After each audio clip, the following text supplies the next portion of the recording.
bago nyo ilagay itong cam sprocket nya, ayan, bago nyo ilagay ito, lagay nyo muna yung bushing. Ito yung bushing, no? So yung bushing naman kahit baliktaran, walang problema, basta makashoot na siya dyan.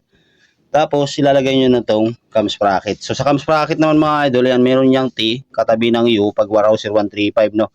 Yan, tapos may dalawang kabilang gilid. Tapos itong posisyon ng cams nyo, dapat nakaganyan, no? Tapos pagka nilagay nyo na siya, ayan, lagay nyo siya, tapat-tapat lang, no? Itatapat nyo lang siya sa pinaka T, TDC. Yan, makikita nyo naman yan. Yan, no?